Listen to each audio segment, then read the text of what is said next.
Oh, I am going to have to call Ryan. Unfortunately, on his birthday, I'm going to have to bug him. A verification code was sent to his phone. Okay, got it. That's Give me fine. 1 second. All right. And here's Martise coming in.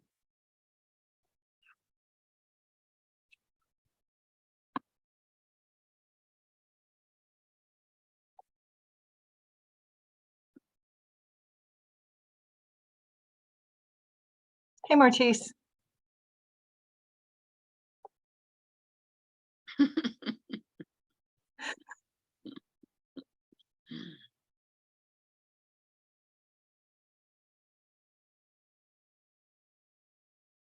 If I could only multitask like that.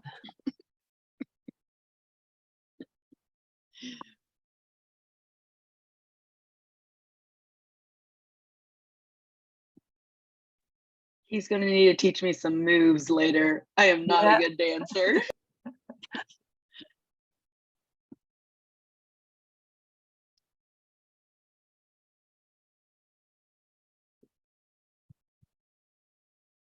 Okay, so new plan. Ryan and I will just upload to YouTube tomorrow, but we are recording. So we have it. We're good. So we don't have any way to go live. No, I think it would take too much time. Okay. All right, so let me just, it is 6:35 and I'll call this meeting to order. First thing I'd like to do is welcome everybody for being here. We really appreciate all of you. And we have Chair Pushkin with us and he has another engagement. So Mike, I'm just going to turn this over to you for a few minutes.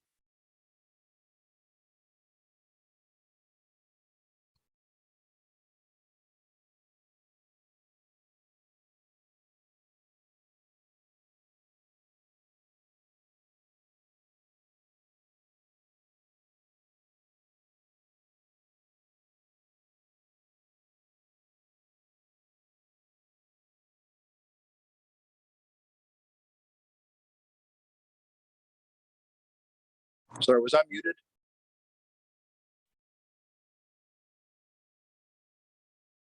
Hello? Yes, you were muted if you were talking. Okay, Yes, I apologize you're for good. that. I wasn't That's able okay. to unmute myself. Let me start over. I apologize that I'm out here in this parking lot in Mason County, but I can't see anybody on the call, but I appreciate everybody that's on the call. I'm at the Mason County Democratic Executive Committee meeting, and the small person right over my shoulder is former delegate. I think he just went inside. Former delegate and current Democratic Executive Committee member Scott Brewer, who was a great friend of labor that I served with for a long time in the House of Delegates. Anyway, I stepped outside from the meeting for a second because I just wanted to thank everybody on this call for the work that you're getting ready to embark on, and mainly on working on our affirmative action plan for our delegate selection for the 2024 Democratic National Convention that we just learned today is going to be in Chicago, which I'm really excited about. It's definitely one of my favorite cities to visit. Looks like we're going to be going there in next summer. This work is very important because it's so important. We have a delegation going to Chicago that's reflective of our party. And that's why what you're doing today and what we're working on today is so important, making sure that that we're inclusive, that we're diverse, and that we represent all of our party and all of the people who make up our great party. I know that Selena is doing a great job, and she's been working with our staff in our overall delegate selection plan. And I can say that we're right on track with the DNC guidelines to present our plan. And it's my hope that we stay on track and we're able to present a good, solid plan that is fair, that is inclusive, that will hopefully involve 55 different county conventions leading up to a state convention next summer before we all go to Chicago for the Democratic National Convention. But just thank you so much for your participation in this, and I appreciate everybody on the call. Thank you. Thank you so much, Mike, and tell the folks in Mason County that we said hello. And you guys have a great meeting. Thanks, Mike. Thanks. Okay, so next, I got a bunch of screens open. So the next thing that we want to do is to call the roll. Andrew, if you check your chat, I just sent you a list of all the members. If you wouldn't care to call the roll, I'd appreciate it so that we can establish a quorum. Sure thing. And roll call. Mary Ann Clater. I don't see her here. Martek Washington. It's Martise, and he's the dean. Martise. Okay, Martise. I see the Dancing. dancing symbol down there. I'll just do the roll call. Kim Felix. Here. Yeah. And Pam Garrison. Saw where you checked in. All right, here. Okay. We have Kevin Brammer, who's a proxy for Pam, but Pam is here. No, the opposite. Oh, His okay. proxy is Pam. Is Pam. Okay, I'll note that in the okay. That would be Christina Baisden Here. here, and Josiah Sorrent. Hey, Josiah, Here. you're here. I see your face now. And Danielle Stewart, proxy. Christina, are you proxy for Danielle Stewart? Yes, I am. Thank you. Okay, okay. And Selena Vickers. Here. For shining face. Linda Childress. Here. Andrew Caldwell here. Ariana Islam. Here. Emily Clifford. Here. And Daddy, how do you pronounce your name, Daddy? Daddy Berger. Okay, here. Great. Okay. Thank Sure. you so much, Andrew. And so we definitely have a quorum. I'd also like to inform you, in case that you did not know, that the Indigenous Caucus dissolved on September the 13th of 2022. I also want to thank Jared Powell for being here. Jared is our parliamentarian. Thank you so much. So he'll be, available as we need him. And I also want to say welcome and thank you to Katie Blout. She's one of the staff members at the headquarters, and she is working this evening to help us with all the behind-the-scenes technical stuff. So thank you so much for being here, Katie. We really appreciate you. Thank you. I appreciate you all for doing this. All right. So what we're going to do now is I'm going to try to share the screen, and so that we can, hold on just a second.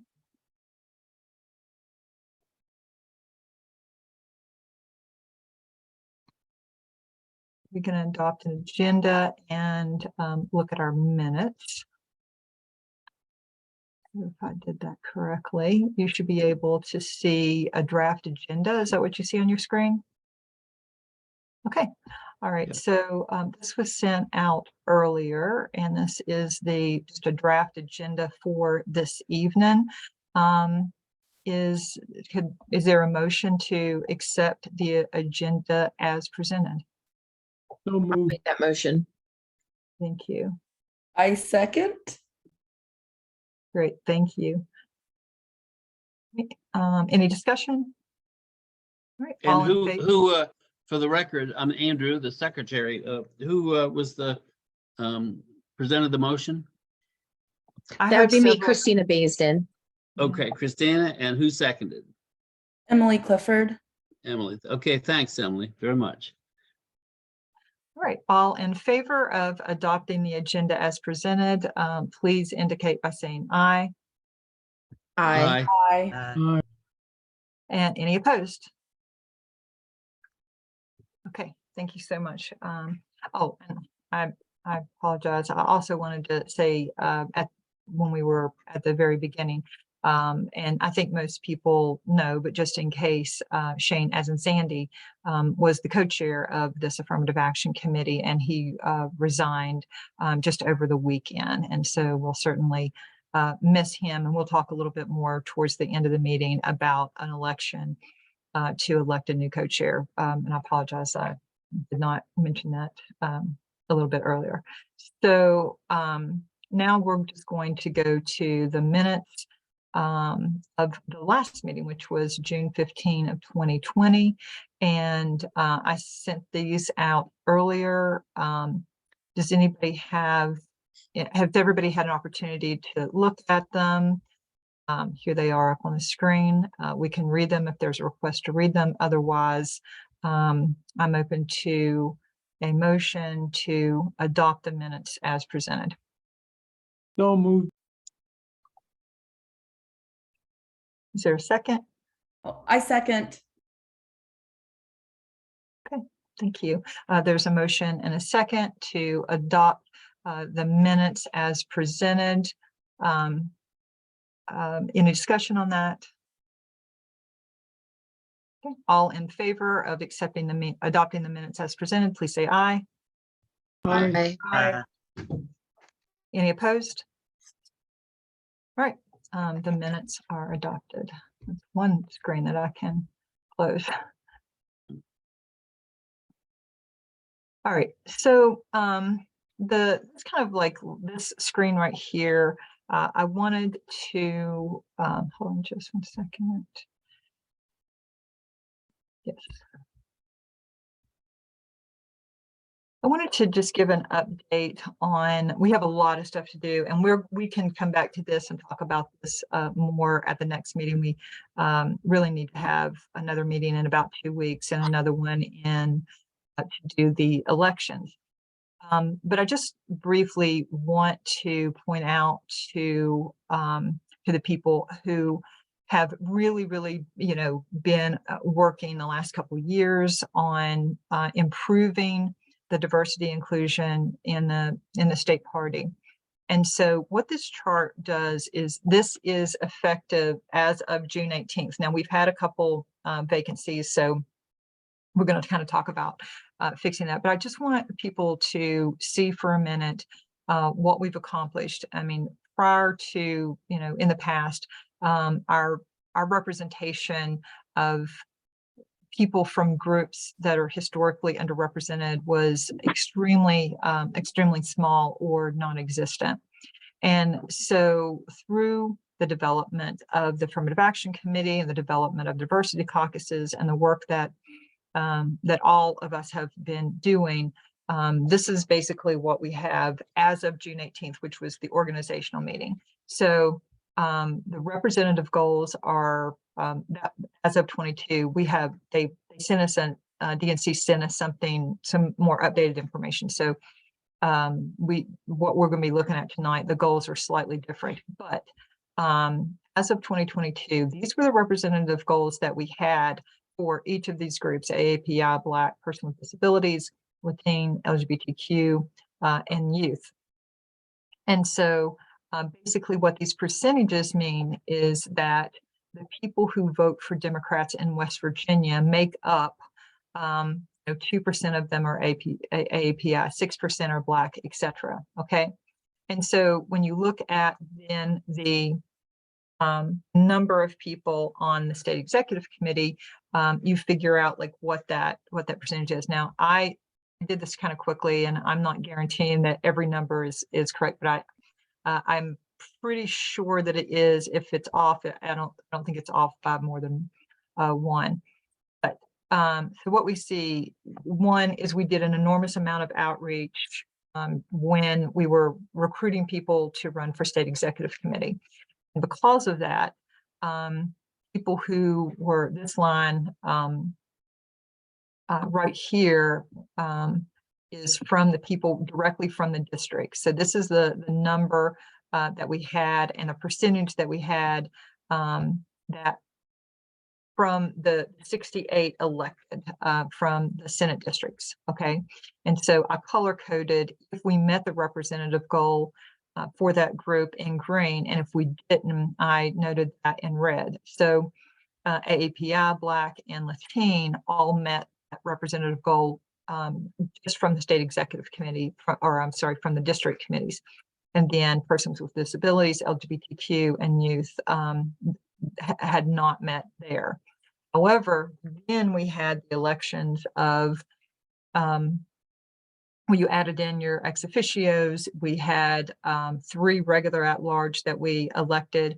And then we had the 6 diversity at large, which is our, the first time that we were able to put them on, like right at the beginning of an organizational meeting. And then we had officers, and we did recruiting for people to run for offices that were diverse as well. And so after we did that, we ended up with having all the representative goals met, and even exceed in API, and exceed in Latin, exceed in LGBTQ.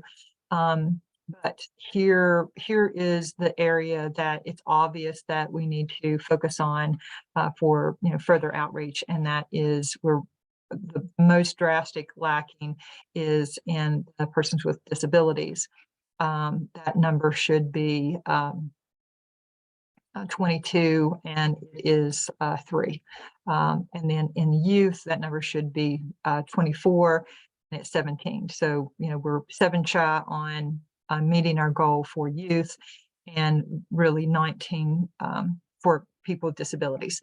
But so that what this information does is let us know, one, that the work that we have been doing is working, and we just continue that work, but it also helps us kind of narrow where we should be doing, some more work. And what's really, and I think helpful in both of these is that these youth can also be LGBTQ and Latine and Black and AAPI. So as we, reach out into our, like the AAPI caucus develops, knowing that, hey, we really want to reach out to young AAPI people as well, or people with disabilities who are API. So anyway, I thought that you all would be happy to see the progress that has been made. I'm going to try to stop sharing just for a minute.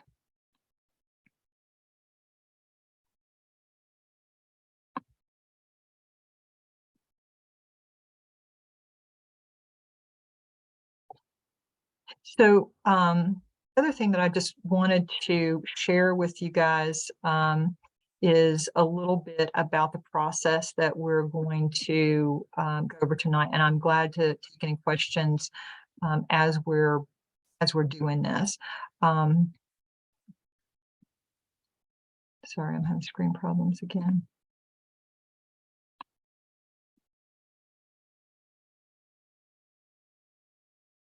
So I think most people are familiar with the Democratic National Convention. And so every 4 years, the Democratic Party, well, both the Republican Party and the Democratic Party, hold national conventions to select their nominees for president. So that's what, and that is what they do. And but that gets an enormous amount of headlines, but it's a really, really big deal. And the convention itself, while it does select the nominees for president and vice president, it's basically, the National Convention is like the ultimate authority of the Democratic Party. So a lot of people think it's the DNC, but the DNC is subservient to the National Convention. So to be a delegate to the National Convention is to be, a part of like the highest level of the Democratic Party, and it's a really, really big deal. Really important things have happened throughout history related to that. And I think probably several of you have heard me talk about the Mississippi Freedom Delegation. about Fannie Lou Hamer back in 1964. They challenged a very, very horrific Democratic Party that refused to allow Black people to vote, let alone come to a party meeting or anything like that. And so the Mississippi Freedom Delegation challenged the delegation from Mississippi and filed credentials challenges and went to the National Convention. And that was it was a very, very historic moment when Fannie Lou Hamer and Dr. Martin Luther King spoke in front of the Credentials Committee at the National Convention. And that was like a landmark moment and a situation that led to some really, really significant changes within the Democratic Party, and really began, it was the big foot in the door that opened up that smoke-filled rooms where people had made decisions without any transparency, without any participation of people from historically underrepresented groups. And once we got our foot in the door, we just kept pushing. And then now we have things like a required affirmative action committee to make sure that we have representative goals for our national delegation. So that's where we have ended up, thankfully. And so this process, that what we're doing is the West Virginia State Party is preparing their plan, what they call the delegate selection plan, so that people will know how to participate and become a national delegate if they want to, because every Democrat should have the opportunity to try to be a national delegate. And that's what this is all about. Let's make sure that our constituencies have that opportunity and they have that information. So just to give you and we can talk about this much more in depth later, but just to give you an idea, the process in West Virginia is that sometime in the spring, there will be what they call a mass county convention. So if you are, whatever your county is, one Saturday in the spring, if you are a Democrat, you can come to this one location and participate in a mass convention. And it's not like so many people are selected just to be a county part of that county delegate. If you're a Democrat, you can be there. And what you do is you go through this process of every county will be allotted so many delegates that they can send to the state convention. And so, like, for instance, Fayette County, it seems like last year we had like 45 or 50 or something like that. So when we come to the mass convention, we go through a process where we elect 50 people to be our state delegate to go to our state convention. And so and those are equally divided in gender, and every time that we talk about gender and equally divided, keep in mind that is self-identification. So not by birth certificates, about how you say what you say your gender is. And then people who identify as non-binary will not be counted as either male or female. So we can have non-binary delegates, but they just won't be counted as male or female. But after the non-binary person is counted just as a delegate, then we still have to have equal division between male and female. So people are elected, and then they also elect people, one person each, to different committees, like a rules committee, resolutions committee, credentials committee. So then those state delegates go to Charleston, and I think it's right now the plan is, I believe, June 14th and 15th, if that's a Saturday and Sunday in June. I'm sorry, Friday and Saturday. And so they'll go there to that convention. There'll be different things going on, but the primary thing that they will do is they will select the national delegates. Of the people who run for national delegate, they will be elected by them. There also presidential electors will be selected, and some other things will happen. But that's the big thing, is that's where national delegates will be selected. And then those people who were selected will then go to the national convention that Chair Pushkin just mentioned in Chicago, and that's in August. So there's lots and lots of steps to becoming a national delegate. And I should also mention that, you know, you don't have to go to a mass convention or a state convention or be those delegates to be a national delegate, but it's helpful to at least know that process. So our job is to make sure that our constituencies know, that we very clearly lay out all the steps of this process and let people know what that process is and how that they can participate. And if they're, especially in terms of people with disabilities, if there are barriers that we can overcome to make it easier for people to participate, we want to be able to do that.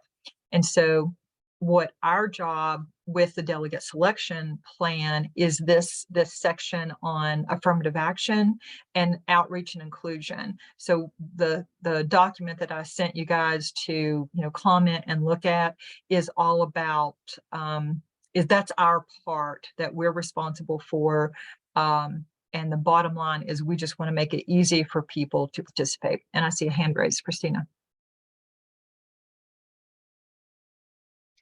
I just had a question about the procedures that you just outlined in order to make it to be a national delegate. In simple terms, the way that you explain it, I understood it completely. Is there a way that we can get an outline as you have explained it? That way people who aren't as savvy with language can understand. Yes, and that's one of the things that we'll be doing. What we have, not only are we going to at the end, before we leave tonight, you know, like approve this to say this is our plan. It's up to us to implement it, and that includes materials that we will share with people, that we will we can have meetings about it, we can send it through email, we can post it on social media, however we want, and we can design those materials for that exact purpose. So thank you for that. All right, so with that said, is it okay if we just go straight to the draft and start looking through that? Is it okay with folks? Okay, I have to figure out how to share again.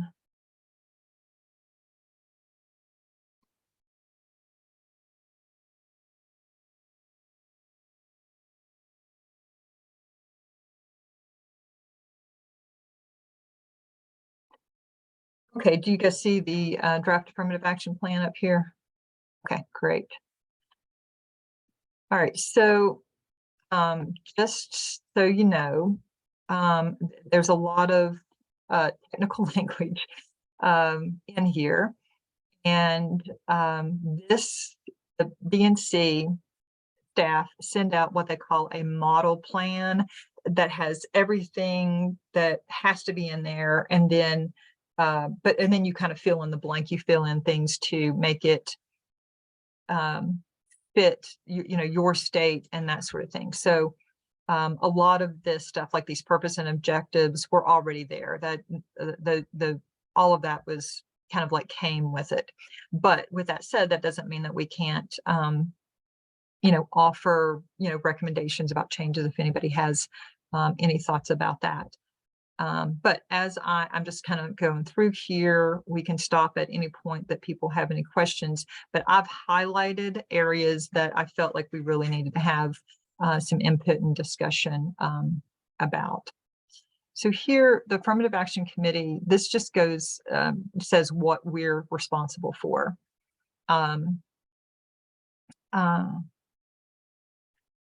So helping develop and design the proposed plan and making recommendations, directing the implementation of all requirements of the affirmative action plan. And actually, we don't have to add anything here, but that kind of goes to your point, Christina, is, you know, that we're responsible for actually implementing some of this work. And then I want to talk about this a little bit. I think there's a place later, but if not, we'll come back to implementing an outreach financial assistance program. for people of low or moderate income to encourage their participation and representation in the National Convention delegation. So I just want to say that it's very expensive to be a national delegate. You have to get there. Luckily, Chicago is at least within driving distance. It's, you know, not everybody would necessarily have to take a flight. And then all of the hotel rooms are, the price is jacked way up. So it's probably going to be something close to $400 a night for a room or something like that. And then, of course, there's, you know, there's food, although often there's a lot of reception. So there is, you know, things like that as well to kind of take into consideration. Usually the state party or somebody provides breakfast for everybody every morning. But anyway, you have to, it can be very expensive to go. And so we don't want to say, oh, well, only people who are independently wealthy can be national delegates. We want people, all people, to have a fair opportunity. I think it's also fair to say that the state party doesn't have the money to just, you know, cover that. But I think that it's reasonable for us to try to identify ways to make it easier for somebody to be a national delegate. And like I said, I think this part is, I'm going to highlight this in blue so I'll know to come back to it if it's not somewhere else. I honestly can't remember just right now. Okay, so okay, let me just stop here and share with you this is representative goals. I mentioned when we were talking about the other one, the chart that I showed you a few minutes ago, that was our goals as of June 18th of 2022, and the DNC data team sent a document. You all received that about 2 weeks ago, that had the new representative goals. And I'm not going to read all this out, but this is the process by which they come up with the representative goals, how they find that.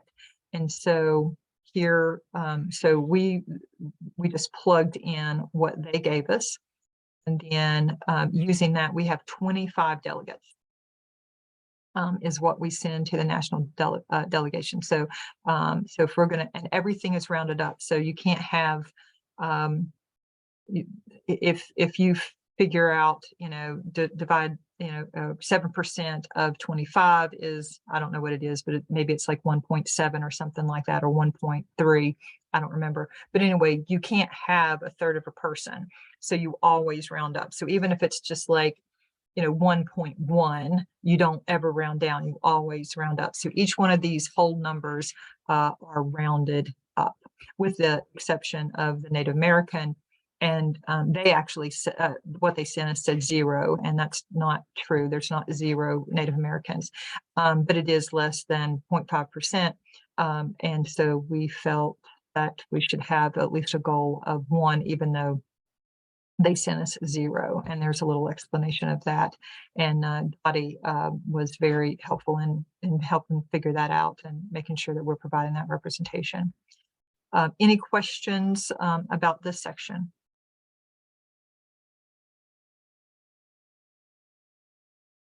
Okay. So here, this next section is on efforts to educate on the delegate selection process. The big date we'll have is November 15th. That's we can start anytime, but the deadline will be November 15th. That's the last day that we can get our information out and begin doing educational workshops and making sure that all of our written materials are out there, doing social media pushes and things like that. I'm going on down. The presidential candidates, they have a role. And you know, people will pledge to. I mean, I don't think that we'll have a contested election this time, but if we did, people would, you know, when they file to be a national delegate, they would, you know, I want to be a delegate for candidate A, or I want to be a candidate for delegate B. And both of those presidential candidates, they have a team of people working to make sure that they're doing some recruitment and doing affirmative action outreach as well.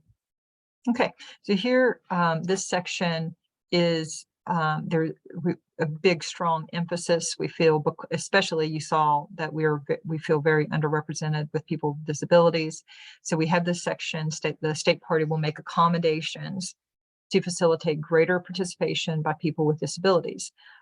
Specific accommodations that people with disabilities can expect are, and so here's just some bullet points, recommendations, but these can be changed and edited. So we'll just go through them, and I'm open to other suggestions that we can make things as easy as possible for people to participate.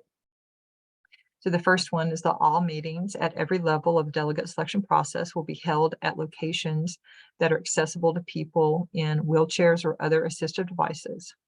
Secondly, all meetings at every level of the delegate selection process will have an area designated for people with disabilities that will allow for wheelchairs and other assistant devices, and an assistive person to accompany the disabled person.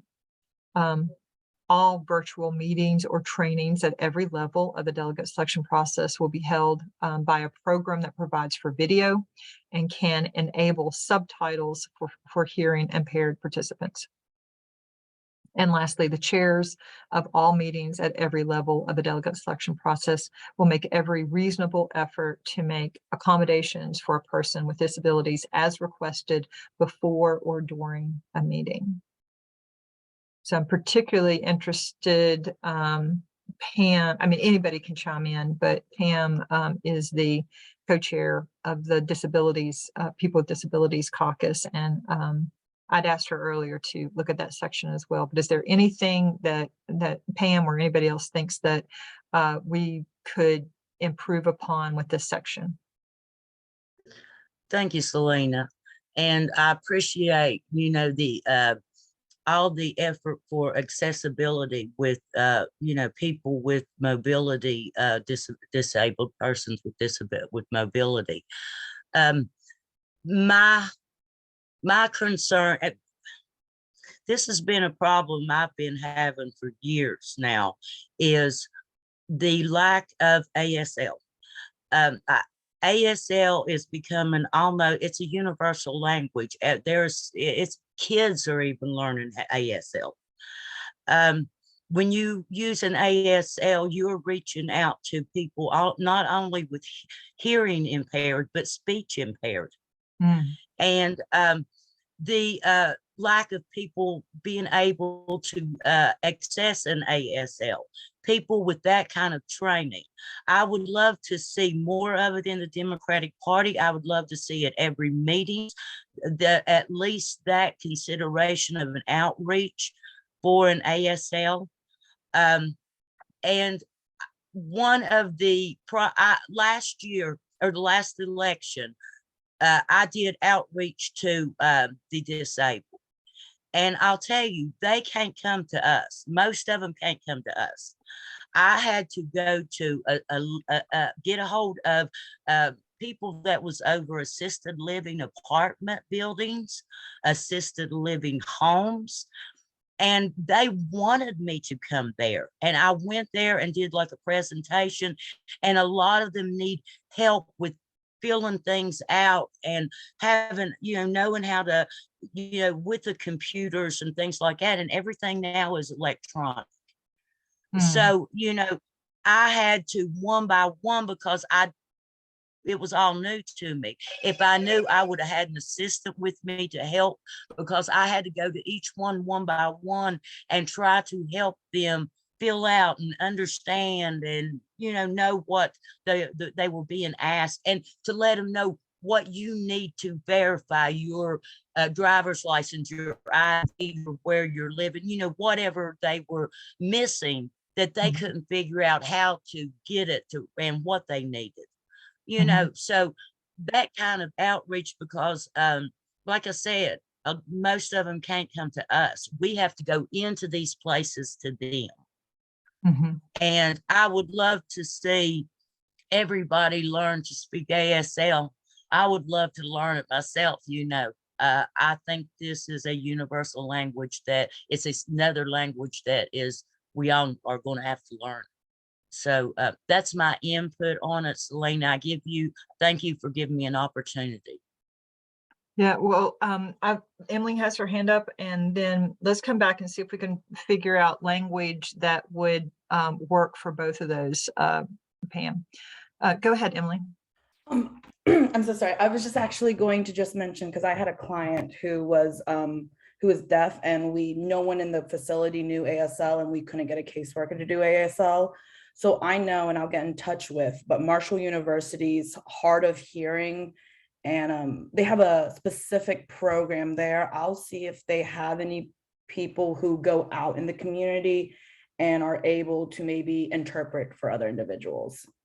But I can reach out to see, because I know that they do a lot with like hearing impaired and speech impairments, in terms of like helping them with paperwork and just in general basic, I guess, language barriers between vocal and physical languages. Great, thank you so much. Dottie? You're muted, Dottie. I thought I clicked, but I didn't click when I clicked. In the delegate selection process, if we don't already have a situation where there are ASL speakers or whatever the word is, translators, could we specify that the state party would have those available at each step of the process? I think that might answer what Pamela was concerned with. Well, I think what would be, because we know that there's a lack of them, of translators, and they're very expensive. I've worked with conferences, and I think you have to have two, because they have to have a break. So you can't just have one, you have to have two. And it's something like 40, but I don't know. It seems like the one it was like $40 an hour for each. So you can imagine how expensive that would be. And not every event would need it, but what I was thinking, I'm just going to throw this out here for consideration. What I was thinking about is if there would be a way that people could register ahead of time, given the opportunity, and any of the things that would have pre-registration, we could ask that it include a little place that said, what kind of accommodations might you need. And if somebody does say ASL, then like whatever group is putting that on, whether it's a county group or the state executive committee, would then attempt to try to find somebody to fill that that role. And I'm thinking probably maybe we could I think we should ask it for at least have it at the state convention.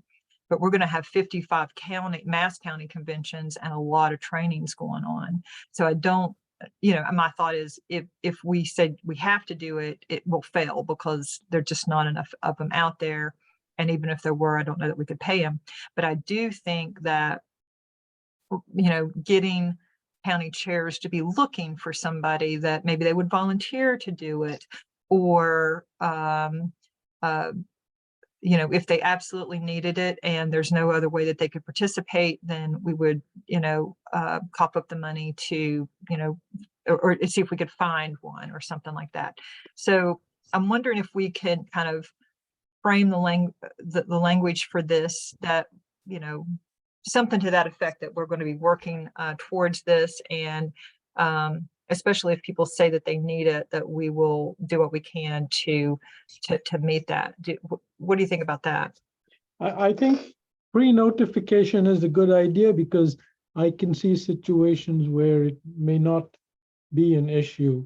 And in that case, we're just throwing money away. But if it is an issue, then pre-notification would help. But I would defer to Pamela on that.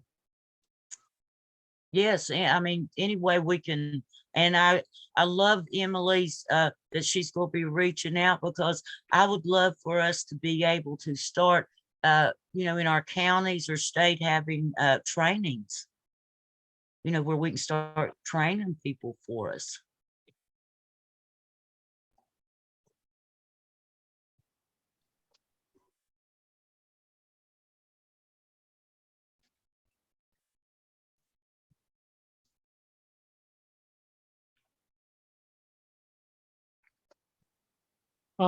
While I'm still unmuted, the second bullet has something about an assistive person to accompany the disabled person. There may be situations where an assistive person isn't needed, and that kind of implies that you have to drag somebody else in with you. But could we just say an assistive person to accompany the disabled person as necessary? As needed.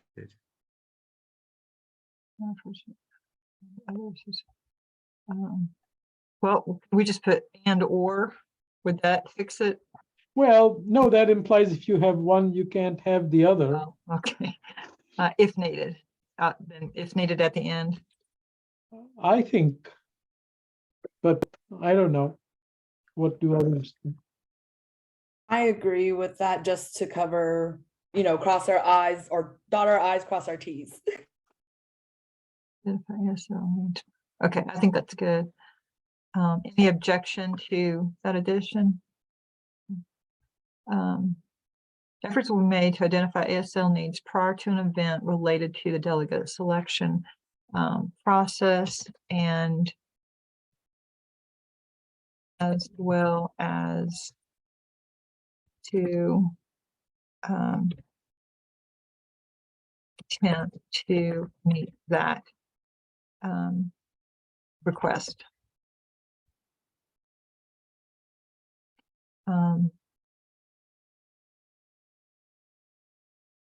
Oh, I'm sorry, Martise, go ahead. I just saw your hand raised. Sorry, guys, I was in class, but I speak ASL, but I just think we should be ahead because we're the Democratic Party. I just think we should always have somebody with ASL on hand for certain meetings, especially like a big meeting. We should just always, because it's really nothing to have somebody with ASL, and I'm for sure that we could put in a line in the budget for like a $5,000 to pay for, interpreters. So that way the people who are ASL, because my grandma was deaf mute. So if it wasn't me or somebody else signing for her, it's hard for them to be involved. So just when people understand that there's always somebody, they're more active and able to jump right on in. Sorry for the late message into that. No, you're fine. We enjoyed your dancing, Martise. Thank you. Thank you. Let me ask this question, because I don't know that there will be $5,000 in the budget.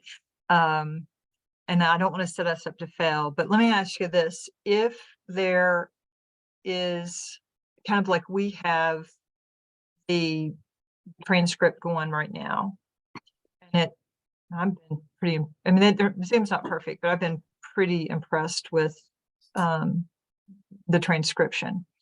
And if we have, and I'm thinking specifically for state convention right now, but if you have your mic's linked up to Zoom, and you have a big screen and an area for people to sit so that they could see the screen, and the screen would have the transcript running. How does that, I imagine it's not nearly as good as ASL, but is it enough that, let's say even like if a county committee could not find anybody with ASL to be there for their county convention, is that a reasonable accommodation for somebody? Yeah, I don't think that anybody would be mad at closed caption. It just takes a little bit of the passion and the energy away from the words, because whoever the interpreter is, they add energy, facial expressions, and motions to those words. So if they're speaking passionately, to get the crowd riled up, it's a little different reading it in closed caption, because then you're reacting to everybody's, energy or facial expressions. As they're deaf, they don't comprehend it like that. So, I mean, it would be a pleasant add-on. But I mean, interpreters, I mean, they're like $25 for an hour most times. So I think, I mean, it wouldn't be nothing to see what we could do to get some interpreters. And somebody else on here might know ASL. I just don't speak ASL fluently enough anymore to where I would feel comfortable. I mean, I could easily do it, but I don't do it as often anymore, if that makes sense. Right. Okay. Really quickly, I just want to remind us in terms of two of the ADA federal laws and speaking that it prohibits discrimination. We're not discriminating, but that includes like providing services then for people. And it says across all state and local government programs, and we are a state government program. So No, we're not. We're private. Because it's we're a political party is private. But I mean, we absolutely should strive for that, that no, we're not considered a government agency. I still just assume if it's a federal disability law, as people who represent a federal party, we should adhere to federal laws as well and provide as much accessibility as possible. Oh, because of course. I do agree with is it Martise? Martise. Okay, I'm so sorry. With Martise in terms of it's that relatability for someone. Like it's one for us to give closed captioning, but it's another for someone who only speaks ASL to come in, see someone signing language for them. It brings that it breaks down that barrier for them and makes them feel more welcomed, which I think is part of Democratic Party inclusion, welcome, making sure everyone is understands and can leave with understanding and stuff when it comes to our meetings. I think that's the only reason why I feel like also ASL, we should try our best to get signers at all meetings possible. Again, it's very hard, especially being in a state like West Virginia where we may lack some of the resources for that. But I just think as being the Democratic Party, we should definitely be the leaders of opening up the circle for everyone. And that includes adding additional languages if need be. Just to think about it, the Department of Rehabilitation might actually provide us with an ASL interpreter. Because I know there's many programs where they will just provide somebody because there might be somebody who's disabled. And that's just what they do. They just provide it with no cost and they cover it. So that might be something that we need to look into as well. Okay. I know Medicaid and Medicare has to provide translators for people who need it for free.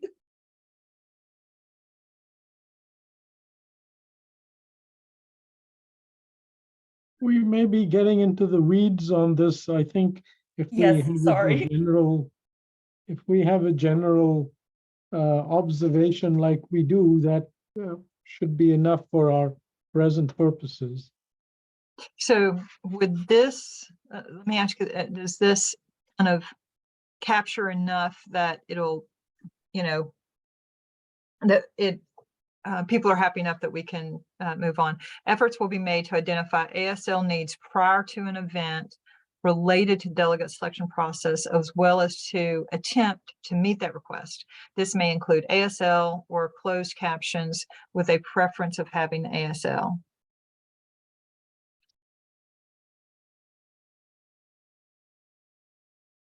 Maybe this should say hearing impaired needs. Impairment needs. How's that? Would that capture what we've been talking about? Yes. I'll go by what Pamela says. Yeah, that I'm like you, that covers it. And we are acknowledging that, this is, something that needs addressed. And like I said, I would love to see us start having trainings and have it in our whole party. I'd love to start having trainings. And I'll tell you, with the ASL, we're not speaking at them, we're speaking to them. We're not just speaking at them. They're part of it then, so I like that, Selena. Thank you. Thanks, everybody. Yeah, that's really great ideas. All right. And so is there any suggestions on helping people? I don't think there's a lot of paperwork involved. Now, if you want to run for a national delegate, there is paperwork. I'll be honest, not a lot of people run just because it is, it's hard to be away from your family for a week and be away from your work. You're taking vacation time that you could be, there's just not a lot of people, and it's really expensive. So not a lot of people do, but of the people who do, I think there's like a 1 or 2 page paperwork. And I'm wondering if we could include something like, I wonder if the staff, we could say that the staff at the party headquarters there would be some kind of like line they could call and ask for assistance, or maybe one of us, maybe like even Pam, that you could say, for assistance, you can call Pam Garrison. Now you might, if they're up in the Panhandle, you wouldn't be able to go to their house, but you might be able to walk them through what to do. Or you might call somebody up in Ohio County, the chair, and say, would you be willing to go and help this person complete this paperwork or something like that? I know, I'm just sort of brainstorming ways to overcome that barrier. Oh, I see Emily has a hand up. Go ahead. I'm so sorry. This is right in my area because I used to do community case management, and my job is helping people fill out paperwork.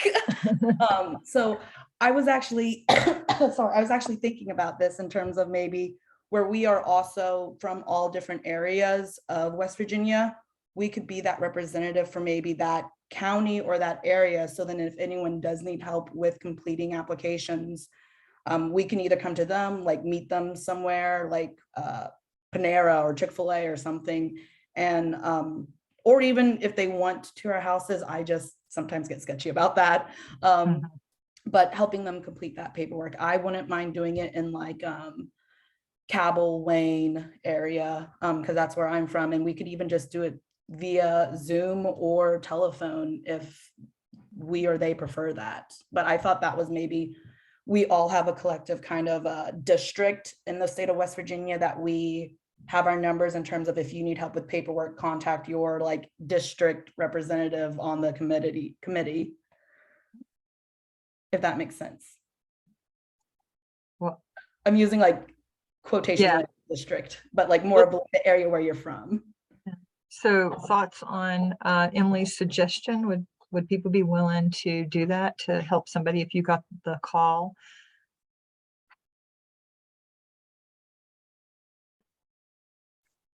I liked your idea, Selena, of having like a one central number, like a staff, and then let the staff, can delegate it to then which one of us or who, would need to do the outreach on them, or what kind of outreach they need. Kindly a person to find out what their needs are to begin with, to know how to address them. Okay. Yeah, so what we could do is, have call this number. it, sort of like they would clear it, and then maybe we could just pick a handful of us that would be willing to help as needed. Yeah. Would that be okay, Emily? I like the idea of being able to do it by Zoom, but then not everybody has Zoom. We might have to just find somebody. We might have to dispatch somebody to, depending on where they are. I like that idea too. In terms of Zoom, it was just more based off what like that person would prefer. If they wanted us to meet them somewhere, do it on a call, or if some people might want us to, share screen if they did want to do it virtually, and we could show them, like have a copy of the application. But that was just why I mentioned Zoom. But I honestly don't, I like both ways, just in terms of as long as we have someone they can contact that can direct them. Right. Yeah. Yeah. Okay, so is there any objection to that from anybody? Let's go in that direction. Okay. All right, so let's try to come up with some language.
that might be too many words, but what I have is the state party headquarters number will be listed for those seeking assistance with forms related to the delegate selection process.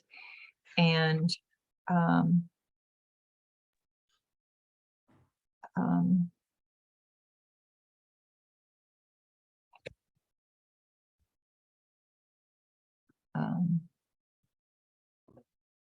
that information, I don't know if that's right. Information will be dispatched to representatives on the AAC to contact them to provide assistance as needed.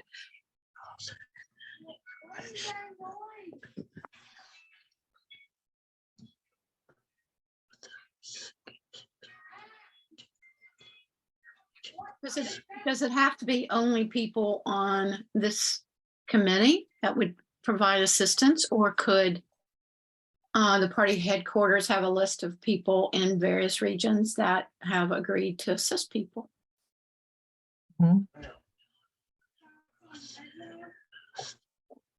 Yeah, I think that we could, that's a good point. I think we could try to find different people to be willing to do that.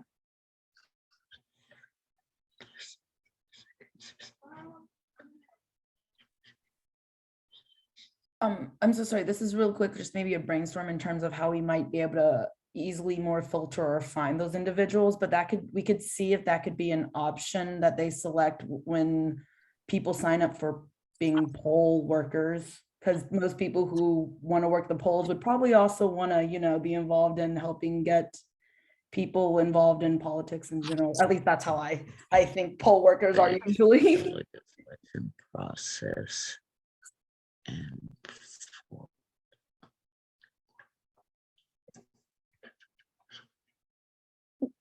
Well, and I'm also thinking on all the caucuses. Like, I can imagine that several people on our senior caucus would be willing to help. Yeah, but I'll be honest, guys, I don't think we'll have a lot of this. I mean, my guess was there might be 2 people. Because like I said, there's not very many people who run for national delegate. I mean, I might be wrong. I'd love to be wrong. So I don't think we need a ton, but we just need a few. So here, I'm just thinking we need them in all areas of the state, not 10 in one area, but 10 just spread out. Oh, I see what you're saying. Yeah, depending on where those 2 are. So, all right, so this is what we have now. The state party headquarters number will be listed for those seeking assistance with forms related to the delegate selection process. The need will be dispatched to representatives identified by the AAC, so it could be us or whoever we identify, who will contact them to provide assistance as needed. To pick a nit, could we say the state party headquarters phone number will be listed? Oh yeah, sorry.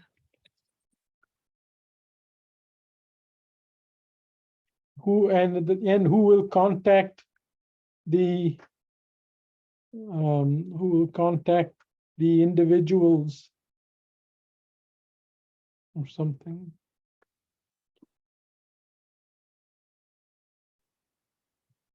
Yes, no, that's good. It's good as it is. Now that you've put the other stuff in. Okay, that good? Yep. Okay. All right. Anything else on this before we move on? Okay. All right. So just keeping track of time, it's about 7:30. Here's our next big piece that we want to, oh, well, is that all the additions in this section about disability? Are we good to, did anybody have anything else we wanted to talk about before we move on to the next section? Hearing none, I'm going to move on. All right, so this is part of the education. In addition to education, publicity, and other steps described above, the state party will ensure the following. And this is very specific to us. So each diversity caucus, recognized democratic organization, let me put comma, and external organization that represents historically underrepresented groups will be sent information about the delegate selection process and encouraged to share that information with their constituents. So an example of this, like a recognized Democratic organization, might be like the Young Democrats. An external organization might be Fairness West Virginia. So like examples of groups that are specific to our constituency. So we're going to send that information out about the delegate selection process. Each county committee will be asked to utilize the affirmative action and inclusion plan to conduct effective outreach in their county. The Affirmative Action Committee will recruit members of various diversity caucuses to assist in education events specific to the delegate selection process. And each diversity caucus will be asked to hold an education event specific to the delegate selection process and recruit their constituencies to attend. How does that sound?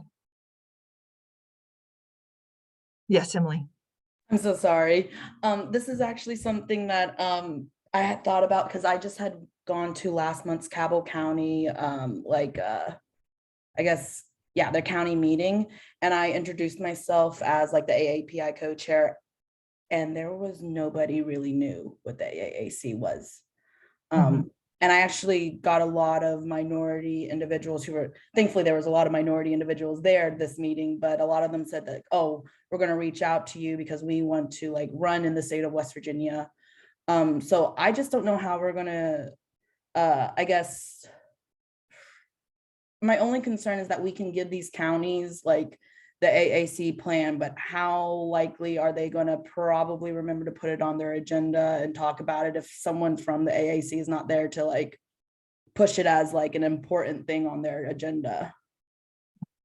Well, that's a very good point. And one of the things that that I've talked to Ron and Mike about somewhat is, in order for this whole thing, the whole delegate selection plan to be effective, is just getting the word out. And county chairs have because they're in charge of the mass county conventions, they have a huge role. And there will be, I have no doubt that there will be training specific for county chairs. And I would imagine that a member of the Affirmative Action Committee will be at those trainings to talk about that. Now, is that going to fix everything? No, but I think it would be helpful. Also, there's a County Chairs Association that we want to reach out to and make sure that we're communicating with them and encouraging constantly encouraging that they do outreach to, different constituencies. Yeah. Okay. Perhaps we could have like a formal contact with the county people, the county organization, and say, here you are, here we are, this is what we want you to do. Let us know when you're going to do it in your county and we'll send somebody. But this is independent of what we're talking about right now. Oh, you don't want to add, I was going to say, maybe we could, schedule to hold a joint meeting, a joint AAC county chairs meeting to discuss. I wouldn't put it in there because it depends on other people other than us, and things can go awfully wrong. I would do that on a parallel track. That would be my suggestion. Okay.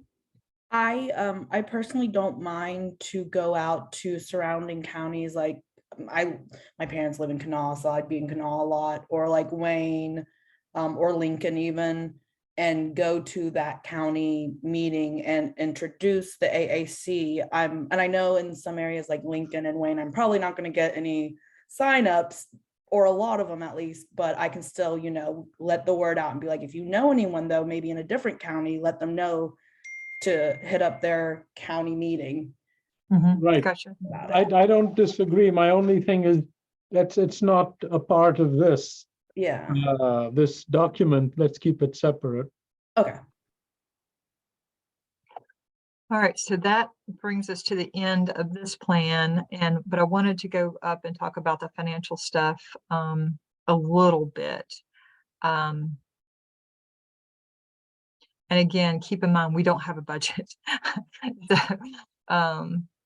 but can you think of some things that we might be able, oh, I didn't mean to do that.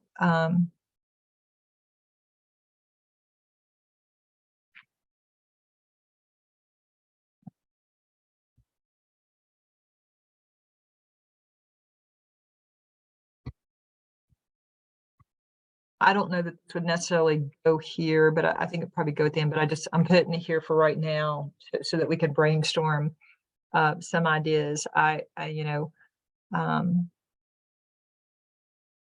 again, that we can set goals but implementing a specific outreach and financial assistance program for persons of low and moderate income to encourage their participation and representation in the National Convention delegation.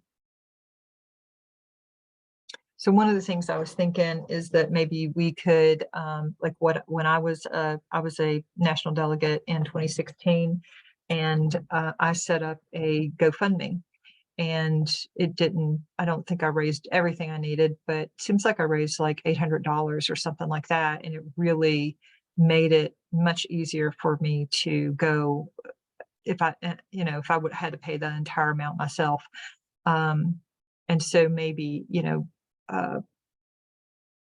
maybe we could assist people with setting up GoFundMes and then help and share them with our constituencies and try to help them raise the money. I don't know. It's just a thought. I think that's a good idea. I think that's a good idea, but again, I think we're getting into the weeds. And how we do the thing, maybe we could have another meeting to decide that. At this point, all we want to say is we want to implement the specific outreach. And just work on the specific plan later is what you're suggesting, Dottie? That is correct. Okay, I don't have any issue with that because we do have, as long as we're coming back to it, because I feel pretty passionate about helping people. I do too, and I think it will take probably a whole meeting to thrash this out. Okay, especially I think it when we don't have a deserves budget. a good discussion, more than just a couple of lines on a sheet of paper. Gotcha. Christina, I see your hand up. Yeah, I just had a question about the state party. Do they have an intention of making this possibly a line item in their budget? I don't know. I don't know the answer to that question. Okay, I was just wondering. Thank you. You are welcome. All right, so I think we covered all the things that I feel like we really had to cover. Is there anything else that any other areas that people want to address or discuss?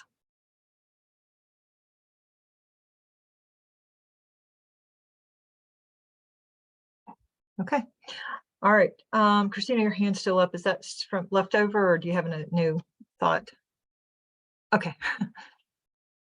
All right. So would anybody be interested in making a motion for us to send our delegate selection, or I'm sorry, our affirmative action plan, this section, as it is on the screen, to the state, to the chair and the executive director for consideration for inclusion in the delegate selection plan? I make a motion to submit this outreach and inclusion plan to the chair and executive director. I think I said everything right. And I'll second. Okay. It's been moved and seconded that we, let me go to the top so I'll know the exact wording, that we send this as presented affirmative action plan and outreach inclusion plan to the executive director and chair for inclusion in the delegate selection plan. Is there any discussion? Before we vote on it, could I ask a stupid ass question? No, you can ask a smart question. 25 delegates and a number 2 alternates, what does that mean? This is what it should supposed to say. It did say, like, that was sort of like you plug in the numbers that so that a hashtag which just sort of was left over. It didn't get eliminated. But that basically meant just number so you of know, alternates. just so you know, someone's read it. Gotcha. All right, any other discussion? Yeah, this is Andrew. Who seconded this motion? Didn't quite catch it. Christina. Christina, thanks. All right, any other discussion? Robert's rule says you don't have to put who seconded in the minutes. That's correct. You just have to put it was seconded. You don't have to put who, but it's okay if you do as well. All right, so I'm just going to take a vote on this. All in favor of sending this to the chair for inclusion in the delegate selection plan, please say aye. Aye. Aye. Any opposed? Okay, so this is the motion passes and this is adopted. All right, I will get that to them tonight or first thing in the morning. I think I stopped sharing my screen, didn't I? Yes. Okay, good. All right, hold on just a second. Close that and close that. Oh, well, also, I kind of left this, I put unfinished business up there, but really, I don't think that we had any, I didn't know of any unfinished business, so I didn't have that. I do have, so that was, we just finished new business. Is there anybody else that has any other new business before we move on to announcements?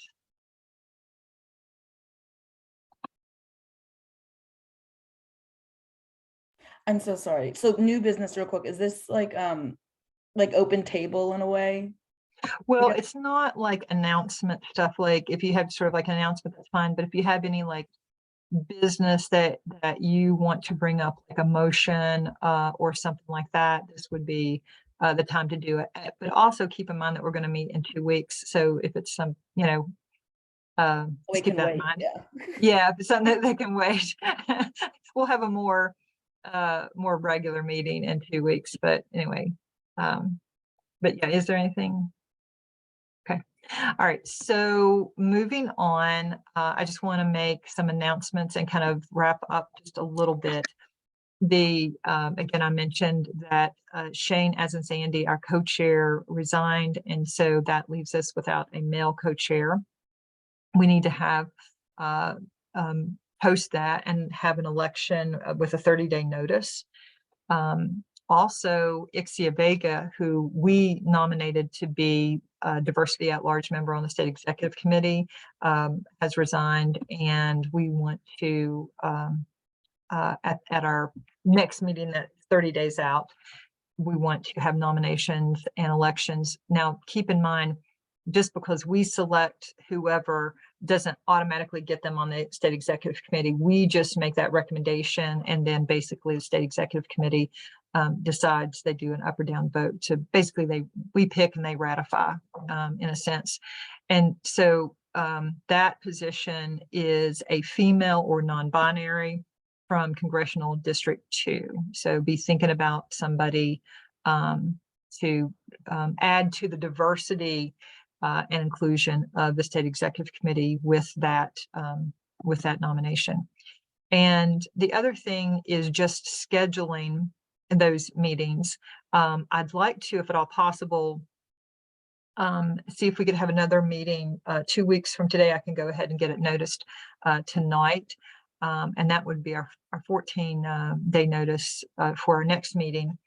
And then I'd like to send out a doodle poll for availability for some days that are approximately 30 days out.